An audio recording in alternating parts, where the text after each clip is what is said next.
এই ক্যামেরাটার সমস্যা হয়েছে এর ভাষা পরিবর্তন হয়ে গেছে। সেটা মালায়াম ভাষা বা ইন্দোনেশিয়ান ভাষার মধ্যে রয়েছে। এটা কি অন করা আছে? সনির ওয়েবসাইট থেকে এই ক্যামেরাটার ফার্মওয়্যার আপডেট করব।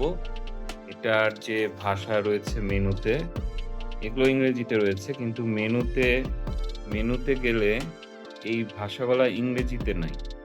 এগুলো বিভিন্ন অন্য ভাষা হয়ে গেছে। এটা ইন্দোনেশিয়ান ভাষা হয়ে গেছে। এখন এটাকে ভাষা পরিবর্তন করতে গেলে সেটিং থেকে করা যাবে, কিন্তু সেখানেও সমস্যা, ইংরেজি পাওয়া যাচ্ছে না। এজন্যে এখন এই ওয়েবসাইট থেকে ফার্মওয়্যার ডাউনলোড চলছে। ডাউনলোড হয়ে গেলে তখন আমরা এই সিস্টেমে পুরা ফার্মওয়্যারটা আপডেট করে নিলে ইংরেজি ভাষা চলে আসবে। এই ক্যামেরাটা ভালোই এবং ব্লগিং করার জন্য খুব ভালো। Sony ZV-E10 Mark II। তো এই ক্যামেরাটা খুব পছন্দ হয়েছে আমার। ডিজাইনটা কত সুন্দর না? এটা কিনতে হবে একটা।